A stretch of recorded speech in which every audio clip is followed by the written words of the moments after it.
Samweli wa kabiri igice cya 21. Abanyagibeyoni bihorera.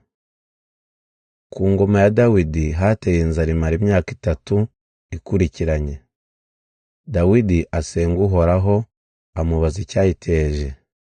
Uhoraho aramubwira ati, ni ukubera amaraso y'Abanyagibeyoni Sawuli n'umuryango we bamennye. Abanyagibeyoni ntabwo bari Abisiraheli, ahubwo ni Abamori bacitse ku icumu. Abisiraheli bari baragiranye nabo amasezerano yo kubana mu mahoro.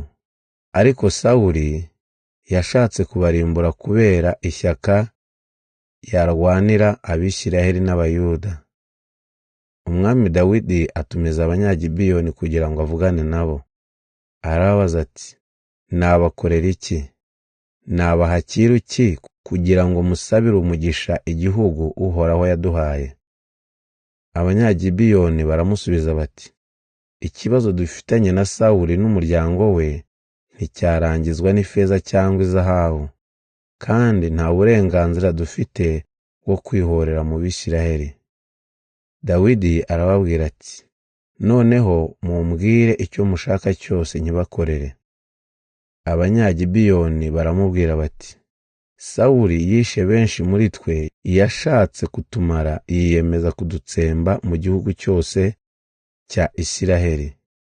None nimuduhe abantu 7 muba mukomokaho, tubicire imbere y'Uhoraho, tubate ku gasozi Gibeya, iwabo wa Sawuli wari waratoranyijwe n'Uhoraho. Umwami aravuga ati, ndababahaye. Ariko kubera indahiro Dawidi yari yararahiye Yonatani mwene Sawuli mu izina ry'Uhoraho, ntiyatanga Mefibosheti umuhungu wa Yonatani, akaba n'umwuzukuru wa Sawuli. Umwami afata Arumoni na Mefibosheti, abahungu Sawuli yabyaranye na Risipa umukobwa wa Aya. Afata n'abahungu 5 Merabu umukobwa wa Sawuli yabyaranye na Adiriyeli mwene Barizerayi w'Imehora. Bose uko ari 7 abaha Abanyagibeyoni, babicira icyarimwe ku musozi imbere y'Uhoraho, babataho. Ubwo hari mu minsi yo gutangira gusarura ingano za bushoki. Risipa umukobwa wa Aya afata ibigunira, abisasa ku rutare hafi y'iyo mirambo, agumaho kuva icyo gihe kugeza ubwo Uhoraho yagushirije imvura. Ku manywa yirukanaga ibisiga bije kurya iyo mirambo, nijoro akirukana inyamaswa.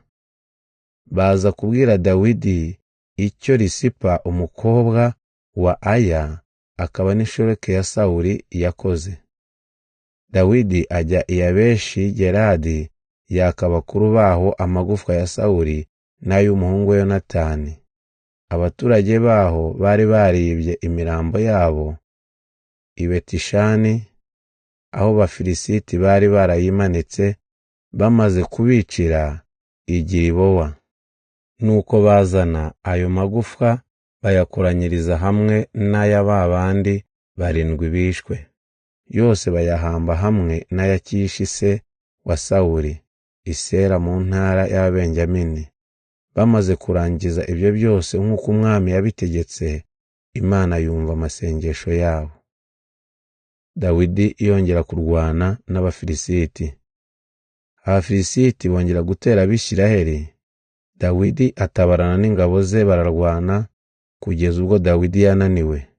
Nuko Umufilisiti muremure kandi munini witwaga Ishibibenobu ashaka kwica Dawidi. Yari afite icumu ry'umuringa ripima 3.5 kilo, yambaye n'inkota nshya ku itako. Ariko Abishayi mwene Seruya agoboka Dawidi, yica uwo Mufilisiti. Ingabo za Dawidi ziramubwira ziti, turahiye ko utazongera gutabarana natwe, hato utazazimya umuryango wa Isiraheli. Ikindi gihe urugamba rwongera kuremera igoba hagati y'Abisirayeli n'Abafilisiti. Sibekayi w'Ihusha yica Umufilisiti muremure kandi munini witwaga Safu. Mu kindi gitero cyakurikiyeho aho igoba, Elihanani mwene Yayiri w'i Betelehemu yica Goliyati w'i Gati wari ufite icumu rifite uruti rumeze nk'igiti cy'ikumbo. Ikindi gihe urugamba ruremera i Gati, hari Umufilisiti w'intwari muremure kandi munini wari ufite intoki 6 kuri buri kiganza n'amano 6 kuri buri kirenge. Nuko atuka Abisirayeli, maze Yonatani mwene Shama mukuru wa Dawidi aramwica. Abo Bafilisiti barebare kandi banini uko ari 4 bakomokaga i Gati bishwe na Dawidi n'ingabo ze.